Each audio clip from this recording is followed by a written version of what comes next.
पैरो वहां से डालो।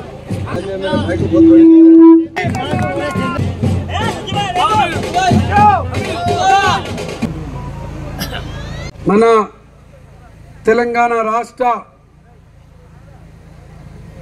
ముస్లిం మైనారిటీ సోదరిమణుల ఆశా కిరణం గౌరవ ముఖ్యమంత్రి కేసీఆర్ గారికి అతి సన్నిహితులు తెలంగాణ ప్రాంతంలో ఎక్కడ ముస్లిం సోదరిమణులకు ఇబ్బంది అయినా అన్యాయం జరిగినా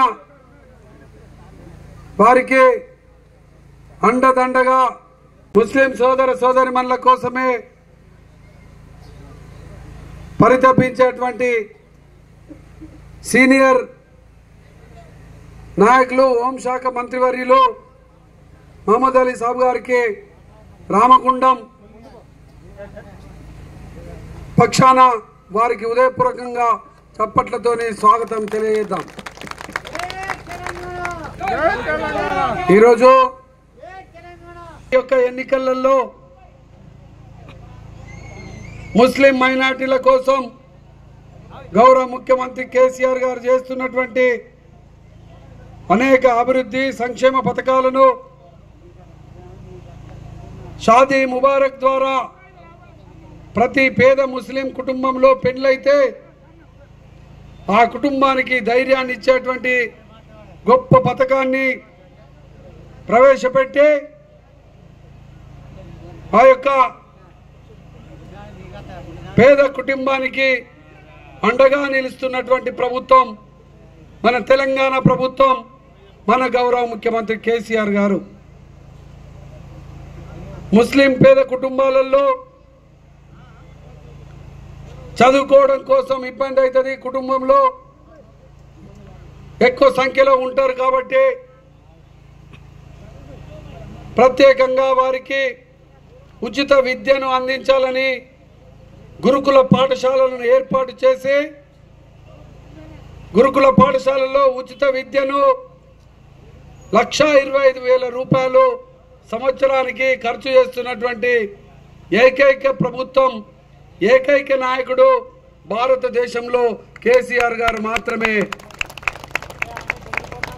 ఇంత గొప్పగా చేస్తున్న గౌరవ ముఖ్యమంత్రి కేసీఆర్ గారిని మూడోసారి ముచ్చటగా ముఖ్యమంత్రిని చేసుకోవాల్సినటువంటి అవసరం ఉన్నది। ఈరోజు గతంలో కాంగ్రెస్ పాలనలో ఎప్పుడు చూసినా కూడా హైదరాబాద్లో కర్ఫ్యూలు అయ్యేటి కారణం ఎవరో కాంగ్రెస్ పార్టీ నాయకులు।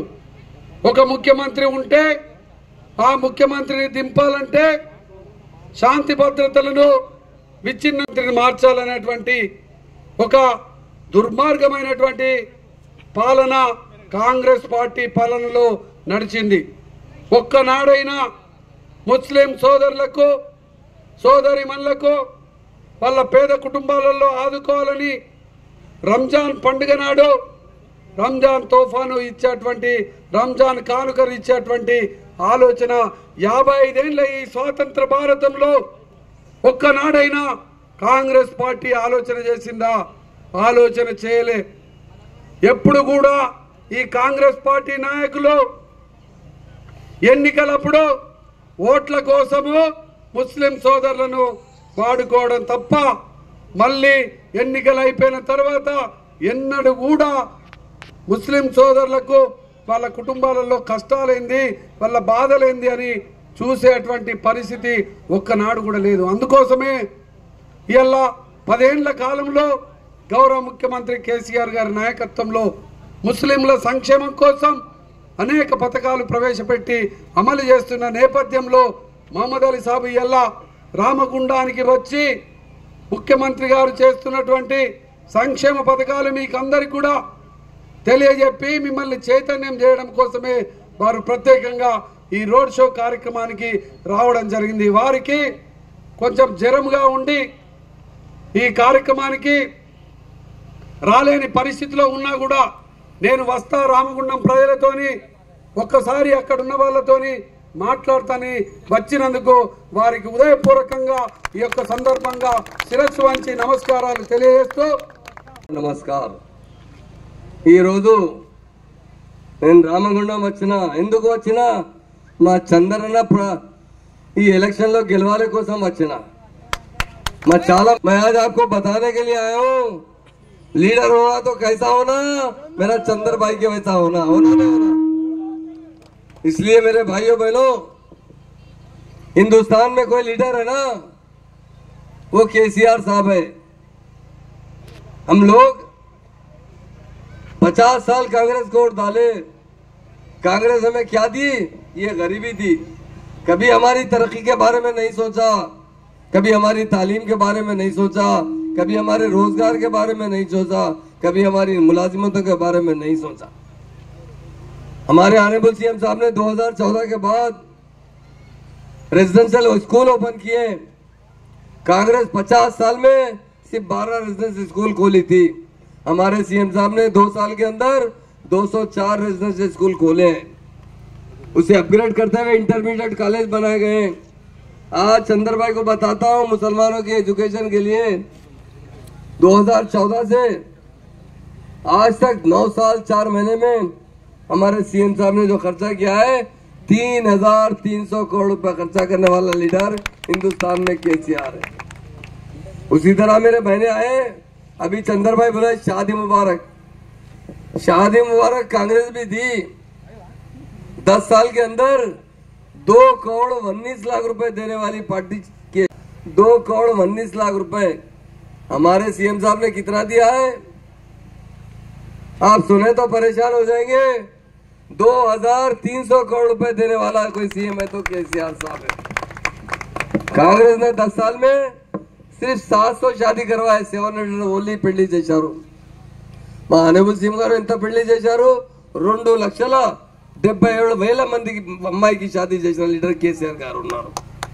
इसलिए मेरे भाइयों बहनों, मैं खास तौर से रामागुंडम आया हूँ मेरे चंद्र भाई के लिए, क्योंकि मुझे मालूम है सारा तेलंगाना देख कर आ रहा हूँ. मैं जहां भी जाता हूँ ना, मुसलमान भाई क्या बोलते हैं? अब की बार केसीआर चीफ मिनिस्टर, तीसरी बार केसीआर. तीसरी बार नहीं, चौथी, पांचवी, छठी बार, हमें 4 बार केसीआर ही चीफ मिनिस्टर बनेगा, क्योंकि वो एक महान लीडर है. सारे कौमों के साथ मुसलमानों को भी तरक्की दिलाता है. हमारी सीएम साहब ने खास तौर से इमाम मौजन हजरात के लिए, हमारे मुसलमान भाई है नमाज पढ़ने वाले, हदिया दे रहे हैं. कितना? 5,000 इमाम साहब को, 5,000 मौजन साहब को. कांग्रेस एक पैसा नहीं दी 50 साल में. सीएम साहब ने 9 साल 4 महीने में और मौजूद हजरात के अकाउंट में डालने वाला लीडर है तो केसीआर साहब. इसलिए मेरे भाइयों बहनों, आने वाला टाइम का इलेक्शन है. हमारा क्या फर्ज बनता है? सीएम साहब ने मुसलमानों को इतनी इज्जत दी, आपके भाई, आपके खादिम को डिप्टी चीफ मिनिस्टर का होदा देने वाला कोई लीडर है तो वो केसीआर है. दूसरी मर्तबा होम मिनिस्टर बनाने वाला लीडर केसीआर साहब है. वो चाहते हैं कि मुसलमान बाइज्जत तरीके से जिंदगी गुजारे, मुसलमान गुर्बत से पीछे हटे. आज हमारे बच्चे MBBS में दाखिला ले रहे हैं, इंजीनियरिंग में दाखिला ले रहे हैं, BDS में दाखिला ले रहे हैं. कुछ बच्चों ने तो पायलट में भी दाखिला लिए. पायलट बनने के लिए सारे कौमों को तरक्की दिलाना चाहते हैं. इसलिए मेरे भाइयों बहनों, 30 तारीख के दिन जब बटन दबाएंगे ना, सिर्फ कार को बटन दबाइए, कोई और किसी को बटन की तरफ नहीं मत चाहिए. लोग धोखा देते हैं, अमल नहीं करते. अमल करने वाला लीडर है तो केसीआर साहब है हमारे चीफ मिनिस्टर. आज सारा हिंदुस्तान तेलंगाना को देख रहा है. ये 9 साल 4 महीने में ऐसा क्या करिश्मा हुआ है? हर शोबे हयात में तरक्की कर रही तो तेलंगाना स्टेट है. गंगा जमुना तहजीब है तो तेलंगाना स्टेट में. साबिका में पूरा हैदराबाद से आता हूँ मैं, ओल्ड सिटी में रहता हूँ. हमेशा कर्फ्यू लगा रहता था, कोई महीना नहीं जाता था बगैर कर्फ्यू के. आदत हो चुकी थी लोगों को कर्फ्यू की.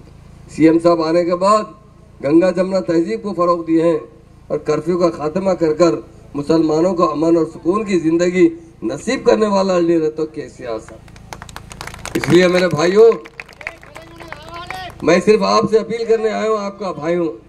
ये जुमला जो है ना, हमारे बुजुर्ग मुसलमान साहब में ठहरे, इसके बाद एक 15 मिनट के बाद का टाइम था, सीएम साहब जा रहे थे, मस्जिद में से कुछ लोग निकल रहे थे, तो हमारे बड़े साहब की आदत है, जब बड़े नमाजी लोग निकलते हैं ना, उतर के उनसे मिलते हैं, उतर के मिलके बोले मैं अपनी जान की बाजी लगा दिया, कांग्रेस से अलायंस किया, तेलुगु देशम से अलायंस किया, हमारा तेलंगाना के साथ इंसाफ नहीं हुआ, निकले आप दुआ कीजिए। तो हमारे एक बुजुर्ग ने कहा, राव साहब डरो मत, एक धक्का तेलंगाना पक्का। तो वो कौन वली था मालूम नहीं, वो जो जुमला बोला है एक धक्का तेलंगाना पक्का, आज तेलंगाना हमें मिल चुका है। इसलिए मैं तमाम मेरे भाइयों से इजाजत चाहता हूं, चूंकि मुझे आगे भी जाना है मंचिरियल, और वहां पर भी एक माइनॉरिटीज की मीटिंग है, कुछ उलमाओं से भी मीटिंग है। अब रैली तो चलते रहेंगे हमारे चंद्र भाई के साथ, और हम आप तीसरी बार हम अच्छी हुकूमत बनाएंगे मेजॉरिटी से। जैसा हमारी हुकूमत बनेगी ना, आपका बजट बहुत जल्द लाकर, ये आपका जो प्लांट है जिसके भाई के लिए हमारा भाई ने आज हमारे साथ हाथ जोड़ लिया है, ये हाथ ऐसी मजबूत रहेगा, चंद्र भाई जीतेंगे, हम तीनों जाकर 100 करोड़ लाकर ये प्लांट को तामीर करवा देंगे मेंटेनेंस का, ताकि वो चलते रहेगा। इसलिए मेरे बहनों भाइयों,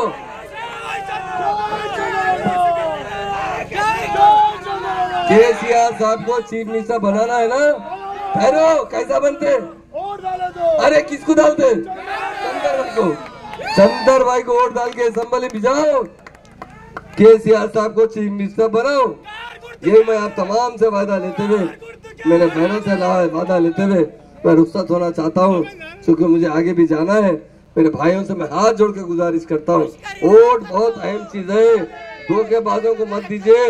हमारे बुजुर्ग सामने है, धोखेबाजों के साथ धोखा खाने के बाद वोट वेस्ट नहीं करना चाहिए। केसीआर जो वायदा करता है ना, करके दिखाने वाला लीडर हिंदुस्तान में है, वो केसीआर है। इसीलिए जो हमारी तरक्की चल रही है ना, उसको तरक्की को आगे बढ़ाइए। हमें नहीं चाहिए दिल्ली का आदमी, हमारा चाहिए तो गली का केसीआर चाहिए। मोर ये नौजवानों का फादर है, हमारे बहनों का भाई है, हमारे गुजरों का बेटा है। कौन है वो? केसीआर। जिताएंगे ना उसे, भारी मेजर से जिता के लाइए। आने वाला टाइम मैं खुद आऊंगा, ये प्लांट के इनॉग्रेशन के टाइम पे 100 करोड़ लेकर आऊंगा, चंद्र भाई के साथ जाके लेके आऊंगा।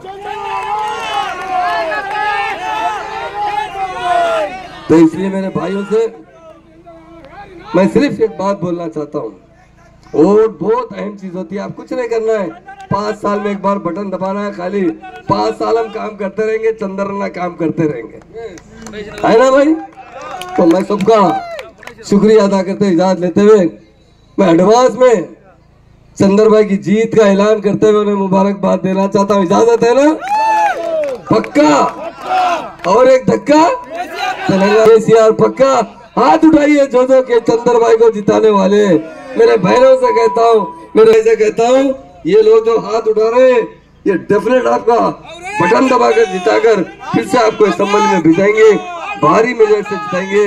मैं सबका शुक्रिया अदा करते हुए మరియు అలాగే అన్న యొక్క పిలుపు మేరకు అశేషంగా విచ్చేసిన మన సోదర సోదరిమణులకు అందరికీ నా యొక్క ప్రత్యేక ధన్యవాదాలు తెలియజేస్తున్నాను। రక్షణ సిబ్బందికి, మీడియా మిత్రులకు కూడా ప్రత్యేక శుభాభినందనలు తెలియజేస్తున్నాను। మరి మనకు ఈ రాబోయే గడిచిన 10 సంవత్సరాలలో మన తెలంగాణ ఎలా ఉంది, అంతకు ముందు మరి మన తెలంగాణ ఎలా ఉంది, అక్కడేమో